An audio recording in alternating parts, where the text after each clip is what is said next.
Drought has always been one of the greatest challenges for gardeners and farmers alike. Yet, long before modern irrigation systems, farmers in regions from the Mediterranean to sub-Saharan Africa managed to grow productive crops under harsh, arid conditions.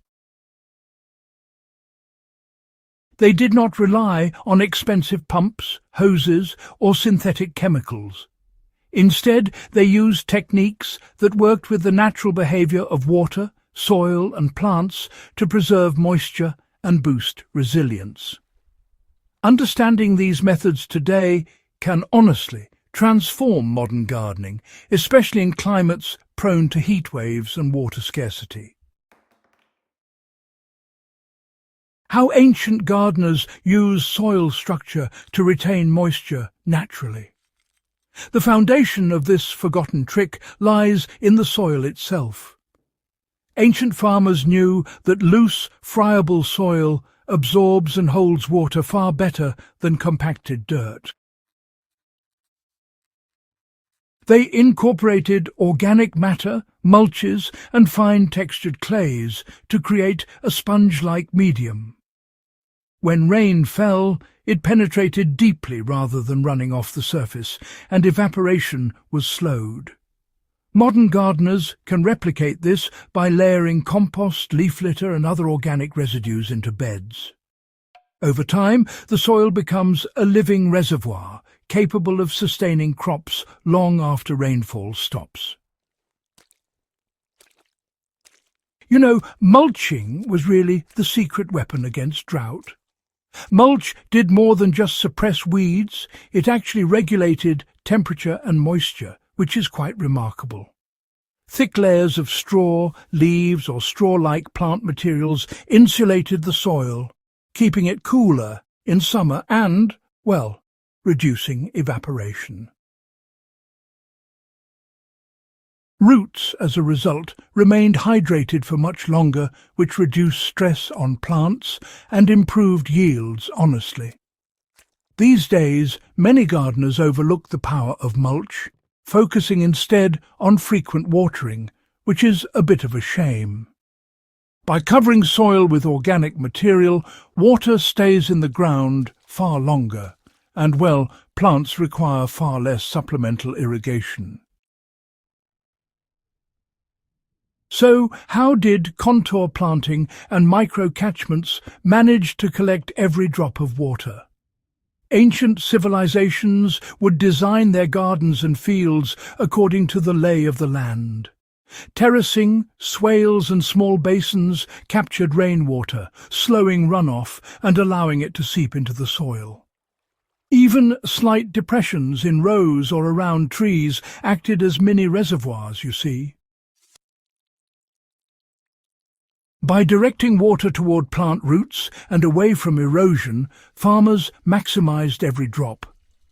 Modern gardeners can, adopt these principles by creating shallow depressions around perennials, shaping beds to follow natural contours, and redirecting runoff from roofs or hard surfaces to thirsty garden areas.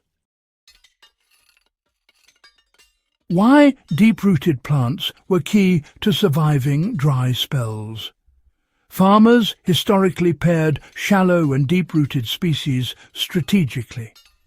Deep-rooted crops like legumes, comfrey, and certain grains tapped subsoil moisture, while shallow-rooted vegetables thrived on surface water. This layering created a more resilient ecosystem. Moisture extracted from deeper layers supported shallow roots indirectly, and root exudates improve microbial activity throughout the soil. In modern practice, planting a mix of root depths increases drought resilience and, reduces the need for frequent watering. Ancient gardeners were really quite clever in their use of companion planting to conserve water. By intercropping plants that had complementary water needs and different growth habits, they essentially created these self-shading systems. This clever arrangement helped reduce evaporation, making the most of every drop of water. Tall plants, for instance, would shield the soil around smaller, more delicate species, while ground covers helped to hold moisture in place. Companion planting didn't just stop there. It also naturally enhanced soil fertility, which in turn reduced the need for nutrient-intensive watering. If you want to implement these strategies today, it really comes down to observing plant height, leaf density and growth cycles, so you can create your own natural shade and moisture retention zones right in your garden. Now, when it comes to boosting water retention in soil, even small organic amendments made a big difference. By adding things like finely chopped crop residues, compost, or even a bit of ash, ancient gardeners increased the soil's capacity to hold on to water. They sometimes used crushed shells or biochar as well, which improved porosity and at the same time enhanced the mineral content of the soil. These materials acted as tiny sponges, absorbing rainfall and, releasing it slowly to plant roots. Modern gardeners can emulate this by mixing organic matter into clay or sandy soils to improve structure and water retention, creating a garden that can endure weeks of minimal rainfall. Even when rainfall was scarce, ancient gardeners timed watering and planting to coincide with natural moisture cycles. Seeds were sown just before anticipated rains, and supplemental watering was limited to critical growth stages. Overwatering was avoided, preventing shallow root development and soil compaction. Modern gardeners can apply the same principle water deeply and infrequently, encouraging roots to grow downward and tap into natural moisture reserves rather than relying on frequent surface watering. How these principles create a self-sustaining, drought-resistant garden.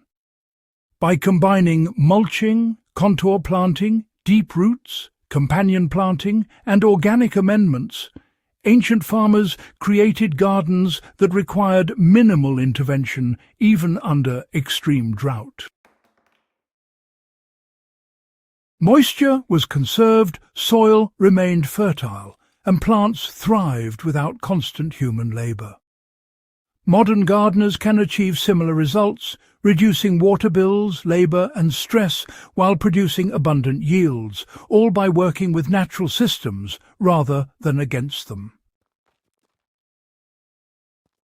Why remembering ancient drought strategies is more relevant than ever. With climate change, increasing heat waves and limited water resources, revisiting these time-tested methods is not just a nod to history. It is practical survival knowledge. Gardens that retain water naturally, nourish the soil, and support resilient plants are not only productive, but sustainable. They allow backyard gardeners to thrive in conditions that would otherwise stress or destroy conventional plots. If you want to master ancient drought strategies and make your garden resilient against even the harshest dry spells, subscribe to Hydrohaven. Share this guide with fellow gardening enthusiasts and history buffs and help bring these forgotten, highly effective techniques back into modern gardens.